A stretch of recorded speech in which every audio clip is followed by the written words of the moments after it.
90 ಕೋಟಿ ರೂಪಾಯಿ ಹಗರಣ ಆಗ್ಯದ ಅಂತೇಳಿ ನಾಗೇಂದ್ರ ಅವರು ಅದಕ್ಕೆ ರಿಸೈನು ಮಾಡಿದರು.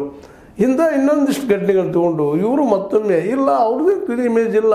ಸ್ವತಂತ್ರವಾದ ಮೀಡಿಯಾಗೆ ಬೇಕಾಗಿರುವುದು ಸ್ವತಂತ್ರ ಧ್ವನಿ. ಆ ಸ್ವತಂತ್ರ ಧ್ವನಿ ಉಳಿಸಲು ನೀವು ಮಾಡಬೇಕಾದದ್ದು ಇಷ್ಟೇ. ಅದೇನಪ್ಪಾ ಅಂತಂತಂದ್ರೆ ನಿಮ್ಮ ಕೈಲಾದಷ್ಟು ಸಹಾಯ ಈ ಚಾನಲ್ಗೆ ಮಾಡಿ ಹಾಗೂ ನಿಮ್ಮ ಧ್ವನಿಯನ್ನು ಕಾಪಾಡಿಕೊಳ್ಳಿ. ಅವರಲ್ಲಿ ಭ್ರಷ್ಟಾಚಾರದ ಅನ್ನುವಂಥ ಮಾತು. ಅವರು 52 ಕೋಟಿ ಗಂಟೆ ಗಳಿಸಿದ್ದಾರೆ. ಇವತ್ತು ಇವೆಲ್ಲಿದು ಬಂದು ದುಡ್ಡ, ನೀವು ಯಾಕೆ ಕೇಳ್ತಾ ಇಲ್ಲ? ಅವರು ಭ್ರಷ್ಟಾಚಾರ ಅನ್ನೋದನ್ನು ತೋರಿಸೋ ಪ್ರಯತ್ನ ಏನೋ DKC ಕಡೆಯವರು ಮಾಡಿದರು ಅನ್ನೋಂಥ ಒಂದಿಷ್ಟು ಧ್ವನಿಗಳಿಗೆ ಬಂದಕ್ಕೆ ಇದೇ ಸಂದರ್ಭದಲ್ಲಿ ಇವರು ಇನ್ನೂ ಏನಿಲ್ಲಪ್ಪ, ಇವರು ಸಾಕಷ್ಟು ಭ್ರಷ್ಟಾಚಾರದ ಬೆಳೆದು ಬಂದ ವ್ಯಕ್ತಿ ಅದನ್ನು DKC ಅವನು ಮಾಡಿದರೆ ನಾಳೆ CBI ಎದ್ದು ನಿಂತ ಇವ್ರ ಮೇಲೆ ಕೇಸ್ ಹಾಕಿ ಕಾಂಗ್ರೆಸ್ ಹೆಸರು ಕೆಡಿಸಬಾರ್ದು ಅನ್ನೋ ದಿಶೆಯಲ್ಲೇ ಒಂದಿಷ್ಟೇನೋ ಮೆಸೇಜ್ ಕಳಿಸ್ತಾ ಇದ್ದಾರೆ ಅನ್ನುವಂಥದ್ದು. ಅದಕ್ಕೆ ಅವರೊಳಗೆ ಇನ್ನೂ ತಿಕ್ಕಾಟ ಹೆಚ್ಚಾಗ್ರಿ, ಒಂದಿಷ್ಟು ತಿಕ್ಕಾಟ ಹೆಚ್ಚಾಗೋ ಜೊತೆಗೆ ಮೈಂಡ್ ಅಂದರೆ ಅವರು ಹೊಂದಾಣಿಕೆ ಆಗ್ತಾರಪ್ಪ ಅನ್ನೋದು ಇನ್ನೂ ದೂರ ಆಗ್ಲಿಕ್ಕೆ ಅನ್ನೋ ಕಾರಣಕ್ಕಾಗಿ ಇವತ್ತು ದೇರಿ ಪೊಲೀಸರು DKC ಅವರಿಗೆ ಮತ್ತು ಅವ್ರ ಸಹೋದರ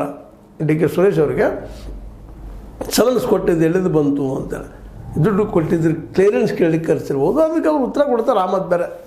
ಬಟ್ ಇವೆಲ್ಲ ಡೆವಲಪ್ಮೆಂಟ್ ನೋಡಿದಾಗ ಒಬ್ಬರ ಮೇಲೆ ಒಬ್ಬರು ಸಮಸ್ಯೆ ಇವ್ರು ಮಾಡಿಸ್ತಾ ಇದ್ದಾರೆ ಅಂತ ಒಂದು ಅನಿಸಿದ್ರೂ ಸಹಿತ ದೂರದಲ್ಲಿರುತ್ತಿರೋದು ಸೆಂಟ್ರಲ್ ಗೌರ್ಮೆಂಟ್ ಅದಕ್ಕೆ ಒಂದು ಗುರಿ ಅದ, ಕರ್ನಾಟಕನ ಹೇಗಾದರೂ ವೀಕ್ ಮಾಡಬೇಕು ಅನ್ನುವಂಥದ್ದು. BJPಗೆ ಶಾ ಮತ್ತು ಮೋದಿ ಅವರಿಗೆ ನಿಶ್ಚಿತ ಮತ್ತು ಅವ್ರ ಇದರಲ್ಲಿ ಭಾಳ ಮಾಹಿರಿದ್ದಾರೆ.